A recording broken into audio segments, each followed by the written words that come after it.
આપણી સાથે જીએસટી વેબમાં જોડાયા છે દિગ્ગજ અભિનેતા ટીકુજી તલસાણીયાજી. આપનું સ્વાગત છે.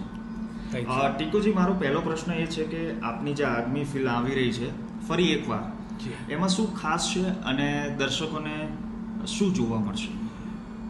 દરેક ડિરેક્ટર ને દરેક પ્રોડ્યુસર જે છે એક જુદી જ ફિલ્મ બનાવવાનો પ્રયત્ન કરતા હોય છે.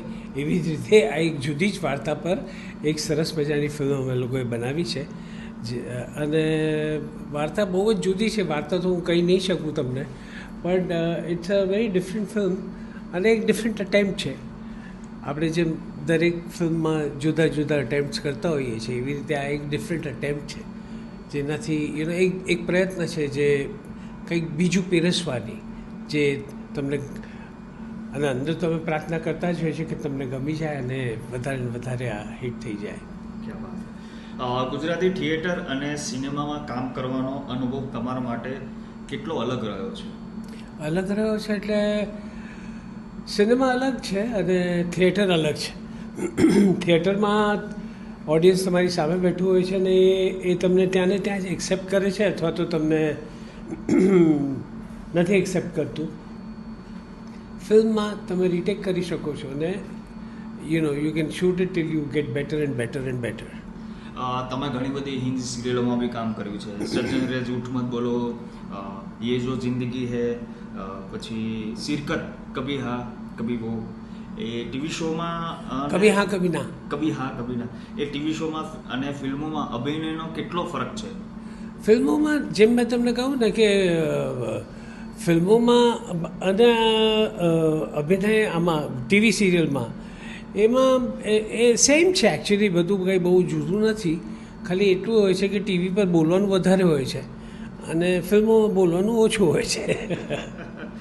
તમે બોલિવૂડના ઘણા મોટા કલાકારો સલમાન ખાન, શાહરૂખ ખાન, અક્ષય કુમાર, સુનિલ શેટ્ટી, આમિર ખાન, અજય દેવગન, સંજય કપૂર સહિત ઘણા બધા કલાકારો સાથે તમે ગોવિંદાજી, ઋષિ કપૂર, ઘણા એમની સાથે કામ કર્યું છે. તો એ સમયની અને કોઈ અભિનેતા સાથે સ્ક્રીન શેર કર્યા પછી કોઈ એક સરસ મજાનો તમારો યાદગાર કોઈ કિસ્સો તમારે શેર કરવો? ના, એટલે ઘણા બધા યાદગાર કિસ્સાઓ છે. આમાંથી કયો કહું ને કયો ન કહું એ અત્યારે હાલમાં તો આમ તરત કંઈ યાદ નથી આવતું. પણ આ જો પહેલાં જ તમે મને સવાલ આપ્યો હોત તો મેં પ્રિપેર કરીને તમને કંઈ કહ્યું હોત. પણ ના, ઘણી મજા કરી છે અને એ રીતે ભગવાનની મહેરબાની છે મારા પર કે ઘણા બધા એક્ટરો સાથે કામ કરવાનું અને નસીબ મળ્યું છે. અને આઈ હેવ એન્જોયડ દરેક મોમેન્ટને મેં એન્જોય કરી છે. તમે બાઇક રાઇડર છો અને એ બી બહુ ઘણી બધી જગ્યાએ તમે રાઇડિંગ કરીને તમે નીકળ્યા છો. તો આની શરૂઆત કયા વર્ષથી થઈ? એવું વર્ષ તો કંઈ યાદ રાખ્યું નથી મેં, પણ પહેલી બાઇક આવી એટલે શરૂઆત થઈ અને અત્યાર સુધી બધું ચાલે છે. ઇટ ઇઝ બધે ફરી આવ્યો છું અને મજા કરી છે. કયા રાજ્યોમાં? મોસ્ટલી તો લદ્દાખ સુધી પહોંચવાનો પ્રયત્ન કર્યો છે. હવે મારે ત્યાં ઉમલિંગલા જવું છે. ઉમલિંગલા ઇઝ એવરેસ્ટની બેઝ કેમ્પ સુધીની હાઇટ છે એ રસ્તાની, વર્લ્ડ્સ હાઈએસ્ટ મોટરેબલ રોડ. એ ત્યાં જવાનો વિચાર છે મારો. So let's see. તમને શાહરૂખ ખાન એમની કાર ચલાવવા આપી હતી, એ કિસ્સો બી બહુ યાદગાર હતો. એ ઘણા વર્ષો પહેલાંની વાત છે. એ મેમરી થોડીક શેર થઈ જાય.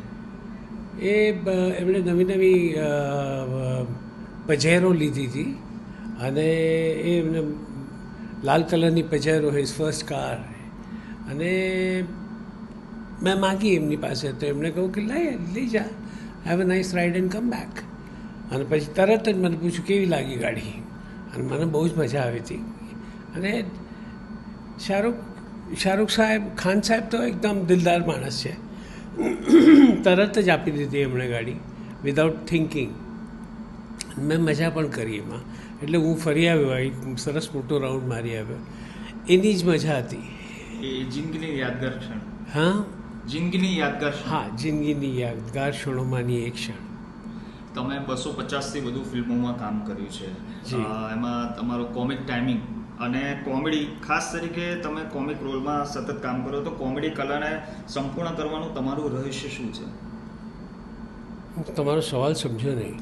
તમે 250થી વધુ ફિલ્મોમાં કામ કર્યું છે, ખાસ કરીને કોમેડી રોલમાં. હા. તો એ કોમેડી કલાને સંપૂર્ણ કરવાનું તમારું રહસ્ય શું છે? એટલે રિયાઝ કે કઈ રીતે? કારણ કે સતત તમે કોમેડીમાં તમે રિયાઝ ન કરી શકો. રિયાઝ કરો તો પછી એ પંચ તમારું મરી જાય અથવા તો એ પંચ નીકળી જાય તો ઇટ ઇઝ એ જેવો આવતો હોય છે એવી જ રીતે અમે પરફોર્મ કરતા હોઈએ છીએ અને એમાંથી જ કોમેડી ઉત્પન્ન થતી હોય છે. તમે 15થી વધુ ફિલ્મોમાં પોલીસ ઇન્સ્પેક્ટર કે પોલીસ અધિકારીની તમે ભૂમિકા ભજવી છે. એમાં તમે બહુ ઘણા બધા યાદગાર એપિક સીનો છે બધા. તમે રાજપાલ યાદવ સાથે ઢોલમાં બી તમારો એક સરસ મજાનો ડાયલોગ હતો. હા એ રાજપાલ સાથેની મારી બહુ સરસ મજાની ફિલ્મ હતી અને દેટ વોઝ પ્રિયદર્શન સાહેબની ફિલ્મ હતી ઢોલ. અને એમણે જ બધું મોસ્ટલી ઇમ્પ્રોવાઇઝ કરીને અમને આપ્યું હતું અને થોડું ઘણું અમારું એડિશન હતું એટલે એ કરતાં પણ બહુ મજા આવી હતી.